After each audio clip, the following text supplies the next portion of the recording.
sommes docteur Bamori Koné, docteur S sociologie politique et administrative de l'Université de Paris 1 Panthéon-Sorbonne.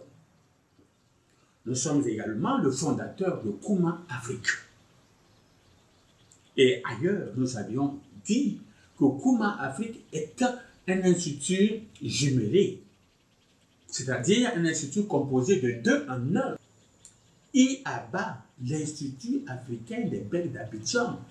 Le second, IARPA, l'Institut africain de réapprentissage de la parole d'Abidjan. Et c'est très justement dans le développement des fonctions de ce deuxième institut, de ce second institut, que nous avons dit que Kouma Afrique, n'est-ce pas, s'intéressait, n'est-ce pas, à la production motrice de la parole, en clair, en quoi l'homme parle, qu'est-ce qui fait parler l'homme, qu'est-ce qui dans l'organisme soutient la parole, quels sont les organes qui participent à la parole, quelles sont les relations qu'il y a entre l'appareil digestif et la parole, entre l'appareil respiratoire et la parole, entre les nerfs, les muscles et la parole, entre le larynx et la parole, etc. Tout ceci pour améliorer, pour mieux connaître la parole et l'améliorer. C'est donc dans ce cadre que nous, docteur Bamori Koné, intervenons pour développer, n'est-ce pas, les relations éventuelles du nez et de la parole. Alors, nous appelons cette vidéo, la présente vidéo, Nez d'or et vie. Alors, le nez est l'organe de l'odorat et de la respiration. Le nez est donc, au regard de ses fonctions, un organe que nous qui le portons ne méprisons pas. Parce que, par la magie de notre Créateur, il nous spécifie les odeurs, de même qu'il nous fait vivre, de par l'expiration et l'inspiration, qu'un centre situé dans le bulbe rachidien, ici, en bas de la nuque, déclenche automatiquement, dès que, n'est-ce pas, la concentration du gaz carbonique dans le sang circulant, dans le sang qui circule dans notre sang, atteint un certain niveau. Alors, pour nous permettre de respirer tout à notre aise, notre Créateur s'en ira même jusqu'à chauffer l'air à l'entrée de nos narines. Ce faisant, notre nez n'est-elle pas d'or? En tant qu'organe de l'odorat, quelles sont les vertus de notre nez? L'odorat ou olfaction est la perception des odeurs.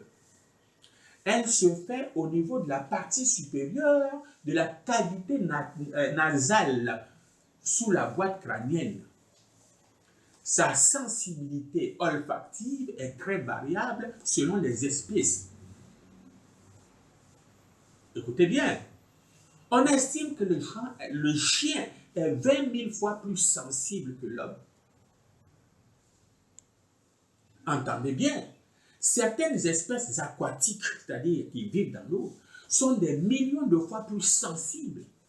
Pour preuve, la lamproie, qui est un poisson au corps cylindrique, à la bouche circulaire et qui a l'apparence d'une anguille, cette lamproie-là perçoit l'odeur d'une demi-molécule, c'est-à-dire d'une particule de matière, n'est-ce pas, diluée dans la rivière à 100 mètres. Chez l'homme, ce sens, nous pensons, devrait être très développé par le passé, c'est-à-dire dans la vie primitive, où ce sens aidait à repérer le gibier et le fauve, parce que l'homme ne vivait que de ça, avec la cueillette. De nos jours, l'odorat est surtout employé sur le plan professionnel lorsque son aptitude est particulière et après une certaine éducation.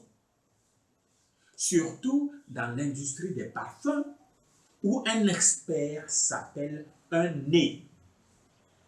Le nez est également utile dans le métier voisin du goûteur de vin, car l'odorat est intimement lié au goût. La suppression de l'un gêne l'autre. Autrement dit, sans l'odorat, le goût n'est plus le même. Sans le goût, l'odorat n'est pas juste.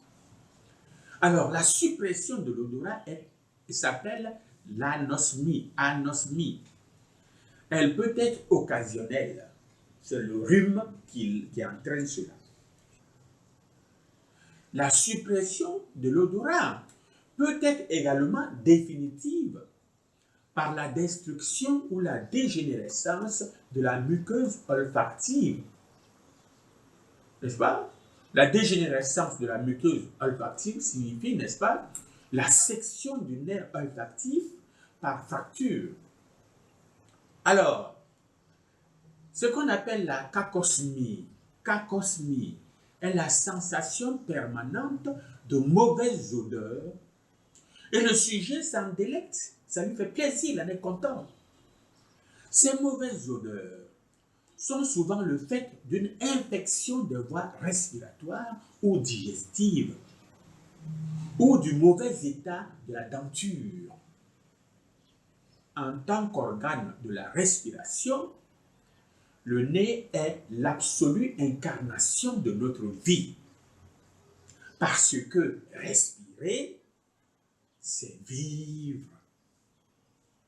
La respiration qui peut se faire aussi par la bouche, en cas d'obstruction des narines, singulièrement par le rhume, est la fonction la plus légitime du nez.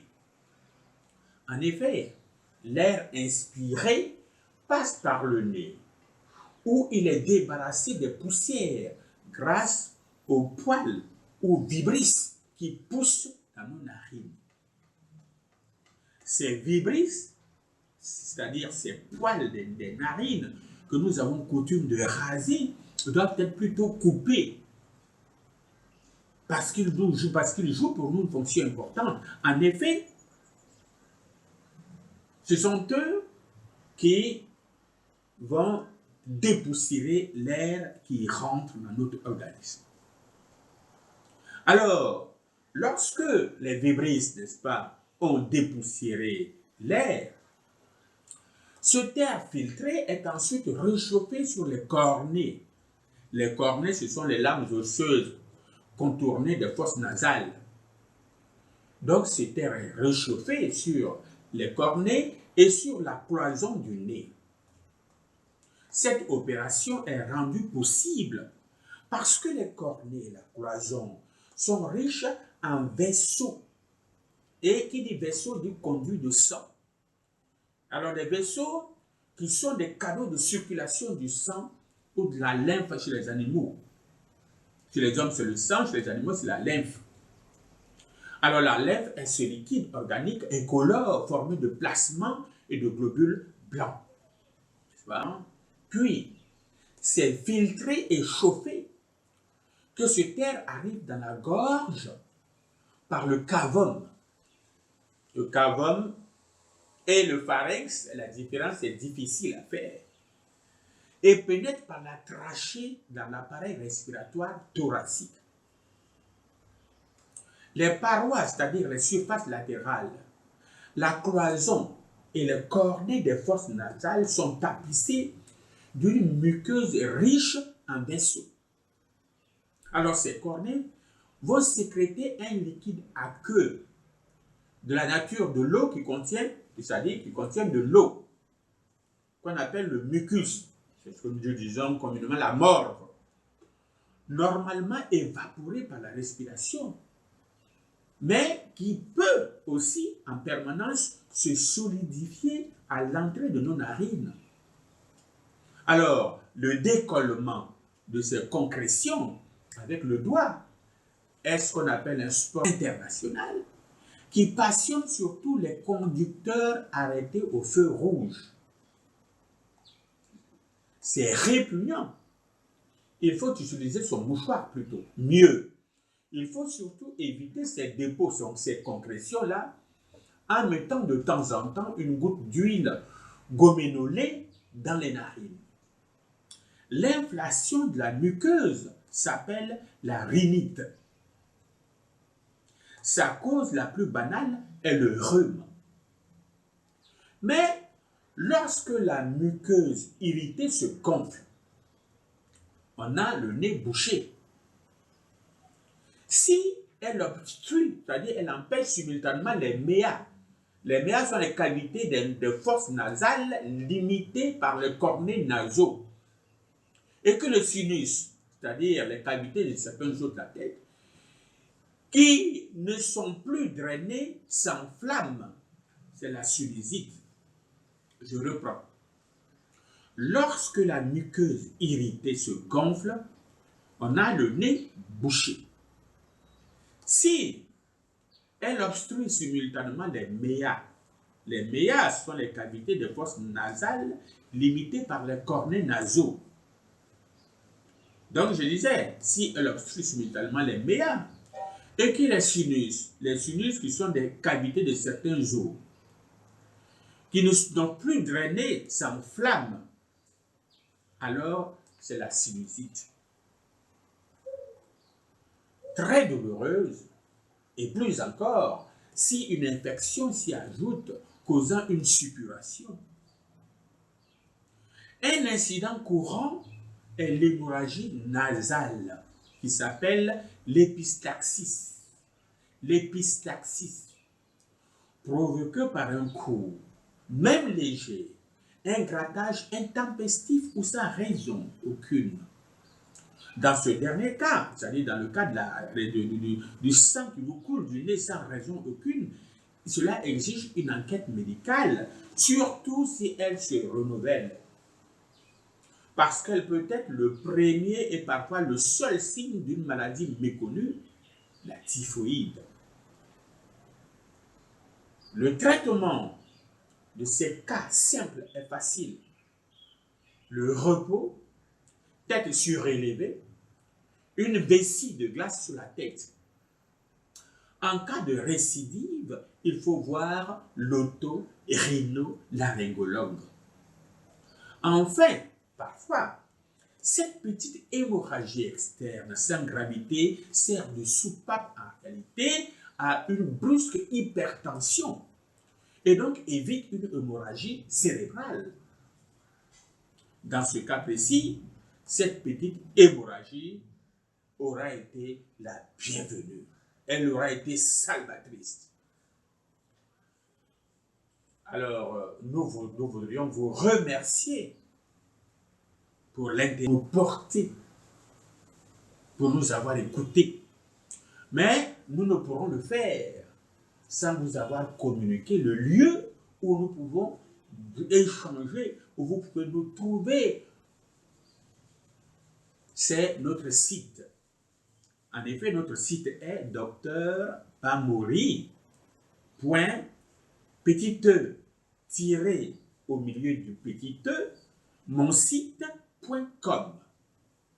Également, vous nous trouvez sur Facebook en insérant Bamori Koné ou en insérant Kuma Afrique. Voilà.